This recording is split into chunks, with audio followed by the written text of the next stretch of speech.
Il est 18 h, bienvenue sur 8 Mont Blanc. Si vous nous rejoignez, nous sommes le mardi 22 février 2022 et voici tout de suite les titres. En septembre 2021, Emmanuel Macron annonçait la création d'un centre d'excellence de la gastronomie française. 2 sites ont été retenus pour installer ce véritable centre d'entraînement. L'Institut Paul Bocuse à Écully et le campus de Groisy en Haute-Savoie. Ils sont de retour. Les vacanciers britanniques brièvement privés de séjour en France au début de l'hiver sont désormais bien présents sur les pistes. Emmanuel Jaude nous emmène à leur rencontre aux Arcs 1950. Je vous le disais à l'instant, fondé en 1973, le centre de formation d'apprentis de Groisy a connu une véritable métamorphose il y a 2 ans. Avec un nouveau look et un nouveau nom, celui qu'on appelle désormais le campus de Groisy poursuit son développement. Il deviendra en effet dès 2024 l'un des 2 pôles du centre d'excellence de la gastronomie française, initié par Emmanuel Macron. Visite de l'établissement avec Sébastien Germain. Bienvenue au campus de Groisy. Depuis 1973, l'établissement haut-savoyard a formé près de 45 000 apprentis au métier de la gastronomie et ses filières. Reconnu pour son savoir-faire, le centre de formation s'apprête à changer de dimension. Il a en effet été choisi avec l'Institut Paul Bocuse situé à Écully près de Lyon pour être un des 2 pôles du futur centre d'excellence français de la gastronomie. Le centre d'excellence, pour nous, on le prend comme un véritable accélérateur. Il faut savoir que depuis la réforme de la formation et depuis toujours, le campus, on assume une grosse partie de nos investissements. Un accélérateur pour aussi notre visibilité, puisque en tout cas, il est hors de question par rapport à ce centre d'excellence de changer l'ADN du campus, puisqu'il a été créé par les fédérations, mais pour les jeunes et pour tous les jeunes. Donc l'apprentissage restera de toute façon notre cœur de métier, ouvert à tout le monde. Ce centre d'excellence voulu par le président de la République lui-même devrait être effectif à partir de la rentrée 2024.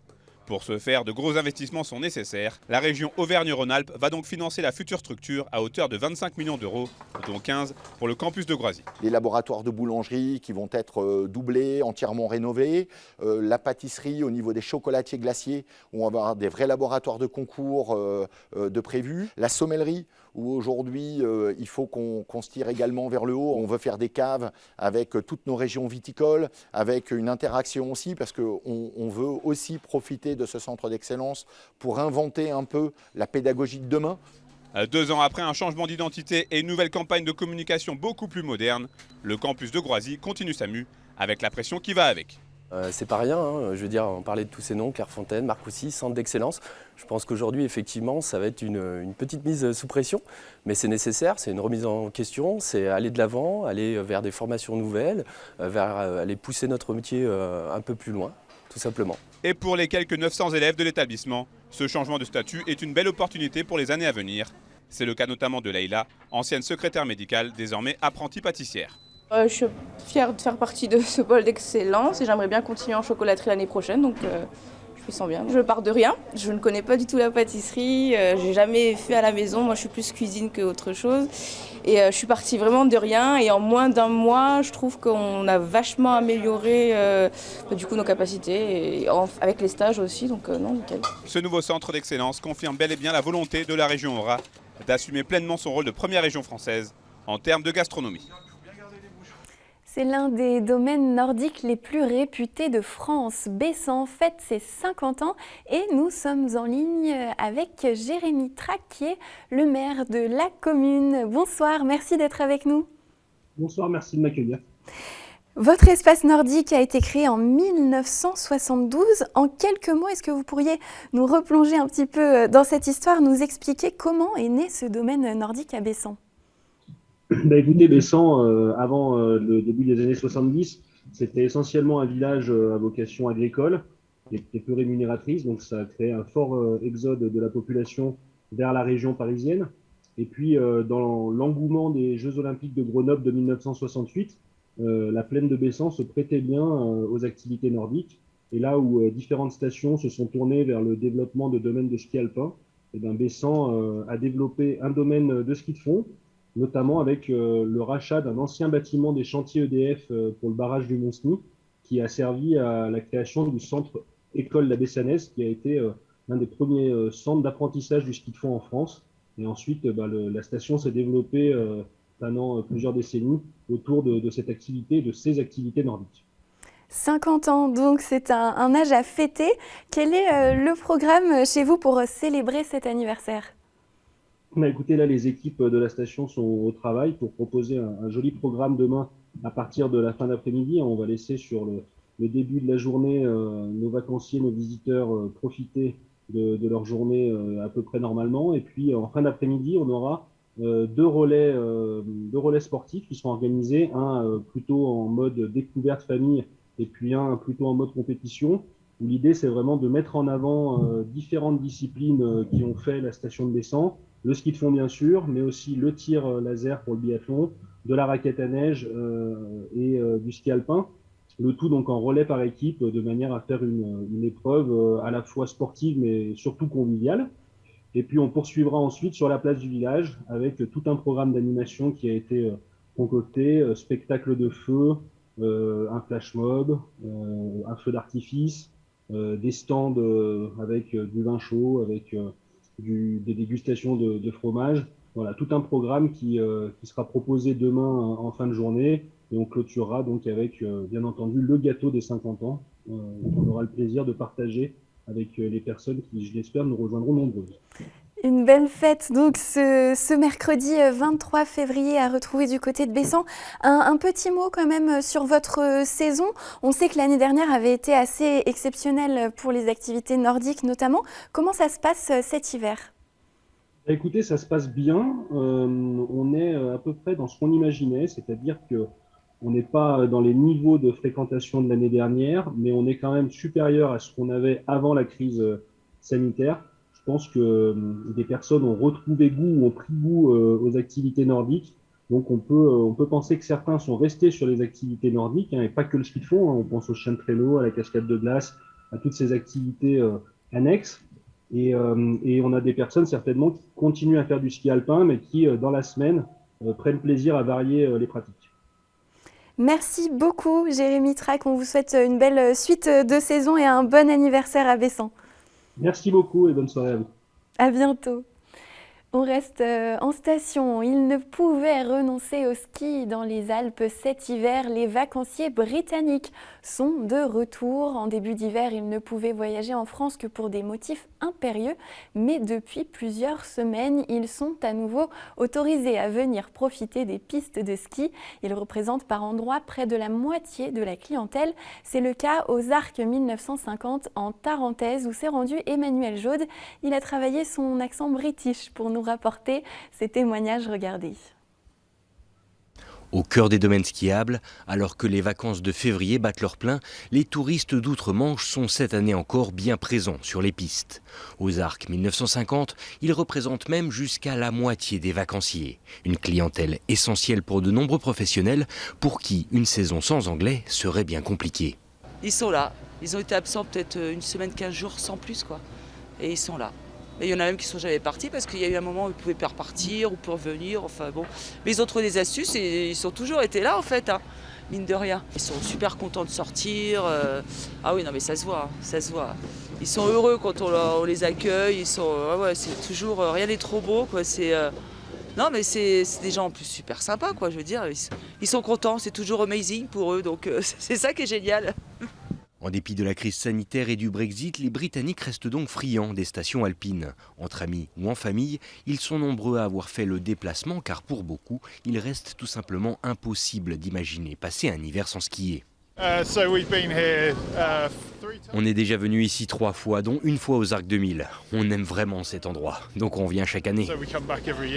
Oui, de toute façon, on n'a jamais été pour le Brexit, donc quoi qu'il advienne, on continuera de voyager en Europe. Avec le Covid, c'était un peu plus compliqué, mais bon. Ça allait. Ça ne va pas nous arrêter, pas après avoir loupé 2 hivers, on savait qu'on allait venir. Ça rajoute un peu de paperasse, mais bon, ça ne nous empêche pas de venir. En fait, ce qui change finalement, c'est juste la file d'attente à l'aéroport, parce que nous ne sommes plus européens. Un retour en force qui s'explique également par le retour de l'Eurostar jusqu'en gare de Bourg-Saint-Maurice. Après la suppression de la ligne en 2020, la liaison anglo-savoyarde a donc repris du service mi-janvier pour les 18 week-ends de cette saison, générant l'arrivée de quelques 650 skieurs britanniques chaque vendredi soir. Un outil tout simplement indispensable pour l'économie locale. Je suis à les 70% d'anglais par rapport à 30% de français. Pareil au niveau on va dire du fret, ceux qui passaient par Genève et qui devaient après prendre un taxi ou ceux qui venaient directement en train, c'est pas du tout la même, pareil, pas la même clientèle, pas la même affluence, pas le même flux qu'on voit arriver. Ça change tout d'Eurostar. Le train, c'est énormément de choses. Un atout de taille et qui permet d'ordinaire d'acheminer tout au long de la saison près d'1 demi-million de Britanniques en station. Nous partons en haute montagne avec mon invité du soir. Bonsoir Jean-Michel Asselin. Bonsoir. Merci d'avoir accepté notre invitation. Vous êtes journaliste, écrivain, alpiniste, ancien rédacteur en chef notamment de Montagne Magazine et Vertical. Vous avez écrit de nombreux récits de montagne et le dernier en date, c'est ce roman que j'ai ici avec moi, Un mensonge à l'Everest. C'est un roman qui met en scène un jeune homme, Dany, militant écologiste dans les années 70, alpiniste amateur. Il fait un petit peu penser à vous. Est-ce que c'est vous, ce héros, Jean-Michel Asselin ? Alors, effectivement, on pourrait penser que Dany me ressemble un peu, et c'est pas faux. Mais simplement, ça n'a pas beaucoup d'importance. Ça n'a pas beaucoup d'importance parce que Dany est un personnage autonome, et encore une fois, c'est bien une fiction, c'est bien un roman que j'ai écrit, et donc je laisse mon personnage faire des choses que moi sans doute je n'aurais jamais pu faire, que je n'ai jamais faites, etc.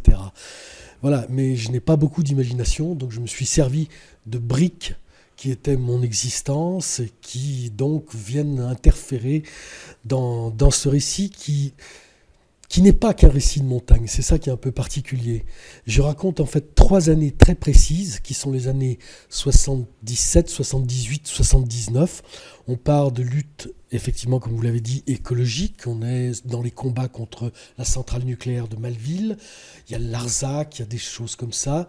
Et ce personnage qui est un peu en marge de la société, qui vit en communauté au fin fond de l'Auvergne, eh bien, il va trouver en la montagne la façon de résoudre ce qu'il ne trouve pas dans la société. Il va aller en montagne pour justement oublier tous ses échecs, et c'est là, en montagne, sur un sommet, qu'il va accomplir sa plus belle lutte.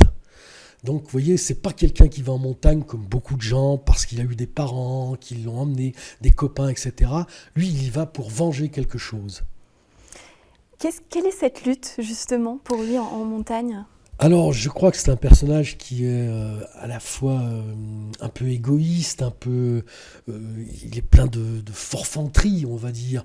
Et il croit que là-haut, il va se transformer. Il croit que là-haut, il va transformer le monde. Il croit qu'il va être meilleur, que le monde va être meilleur à partir du moment où il atteint des sommets. Il croit que ses parents, qui ont été des gens assez petits dans leur vie sociale, dans leur vie de travail, dans leur vie professionnelle, eh bien, il va les grandir finalement. Voilà, c'est ça, la montagne le grandit. C'est un peu plus compliqué que ça. Et il va s'apercevoir que c'est pas toujours simple comme ça. Il est confronté aussi au drame. Alors il est confronté au drame, bien sûr. Le lot quotidien, commun en tout cas pour ceux qui pratiquent la montagne. Oui, c'est quelque chose qui arrive effectivement plus souvent qu'on ne le croit ou qu'on ne le voit. La montagne est un terrain à risque et les gens qui y vont prennent des risques et parfois ils échouent. Et donc c'est une pierre qui tombe, c'est une crevasse qui s'ouvre, c'est pas une chute. Et donc effectivement le héros va vivre cela. Et toute la dernière partie du livre va être une rédemption. Le livre est construit autour de 2 femmes, Marla et Laurie. Et ça c'est très important parce que c'est aussi une histoire d'amour. Mais c'est pas une histoire d'amour à la Harlequin. C'est-à-dire c'est pas une histoire d'amour un peu mièvre. C'est une histoire d'amour où les héros se confrontent, se cherchent. Pourquoi avoir choisi, vous qui avez écrit différents récits, je l'ai dit, sur la montagne, mais vous avez écrit aussi beaucoup de biographies d'autres alpinistes. Oui. Pourquoi décider aujourd'hui de mettre ces éléments un peu plus personnels dans ce roman ? Alors, j'aurais pu effectivement écrire une biographie. C'eût été un peu prétentieux parce parce que j'ai encore quelque chose à vivre encore derrière. Mais en revanche, c'était intéressant pour moi de revenir sur une période de l'histoire qui est peu connue aujourd'hui, qui est pourtant très importante, cette histoire de l'après-68, cette histoire qui a jeté des tas de jeunes à vivre autre chose, à essayer autre chose, d'autres rapports humains. On est là aujourd'hui au cœur de ces conflits, de tout ce qui nous arrive et du problème de l'environnement qui est central. Et moi, ce personnage-là que j'ai créé, en 1977, il est déjà au cœur de tout cela. Il est déjà confronté à tout cela et il va déjà essayer de résoudre tous ces problèmes du changement climatique, tout ce qu'on veut qui n'apparaissent pas encore et qui pourtant sont là. L'écologie, c'est encore pour vous une thématique très importante, j'imagine, dans votre vie ?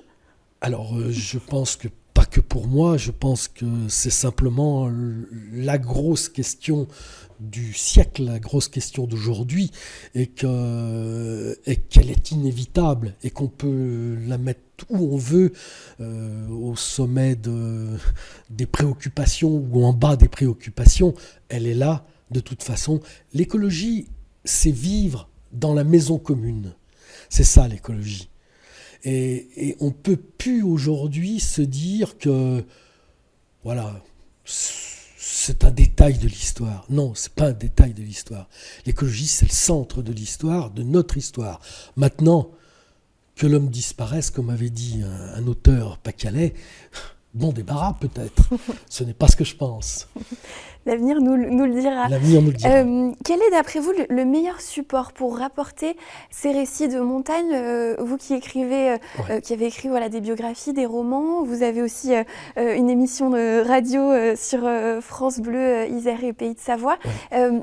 Quel est votre support favori pour rapporter ces récits ? Alors j'aime beaucoup la solitude de l'écriture, parce que c'est un moment très intense, très important, presque chaleureux pour soi. C'est un petit peu ennuyeux pour les autres parce qu'on est à ce moment-là dans une bulle et voilà. Et en revanche, j'aime aussi beaucoup la radio ou la télé qui permet des rencontres. Et je trouve toujours très intéressant que justement on fasse parler d'autres gens. C'est ce que je fais dans mon émission, c'est ce que vous faites aujourd'hui. Et ça, c'est formidable. On rencontre des gens. Ça permet aussi de sensibiliser, on parlait d'écologie, de l'avenir un petit peu de la montagne, rapporter ces récits qui nous font rêver, ça donne aussi envie de préserver finalement ce milieu. Oui, je pense que effectivement, la montagne mérite tellement, elle nous donne tellement que heureusement que nous sommes là tous à essayer de la protéger et de se dire qu'elle a un avenir formidable. Parlons d'avenir, justement, quels sont vos futurs projets ? Alors, il y a ce livre qui vient de sortir. Oui. Est-ce qu'il y a déjà d'autres projets d'écriture ou d'ascension Alors, oui, j'écris un autre livre qui, cette fois, est une sorte de vade-mecum de l'Everest. L'Everest étant une montagne un peu fétiche pour moi, puisque j'y suis allé un certain nombre de fois, et contrairement à mon héros, bon, je ne vous dis pas si je l'ai gravi ou pas, voilà. Mais donc je fais ce livre sur l'Everest qui est tout ce que vous avez voulu savoir sur l'Everest et que vous n'avez jamais osé demander. Voilà, ça paraîtra en 2023, toujours chez mon éditeur fétiche, Jacques Glénat. Et en attendant, on retrouve donc ce roman, Un mensonge à l'Everest. Merci beaucoup Jean-Michel Asselin d'être venu nous voir. Merci de m'avoir invité. Et à bientôt. C'est la fin de cette édition. Merci de l'avoir suivi. Merci à toute l'équipe à suivre la météo et votre émission Panorama présentée par Emmanuel Jaude qui s'intéresse cette semaine à la météo justement du côté de Chamonix. Vous retrouverez exceptionnellement Sébastien Germain pour un nouveau journal à 18h ce mercredi. Quant à moi, je vous dis à jeudi. D'ici là, prenez bien soin de vous et passez une belle soirée sur notre antenne.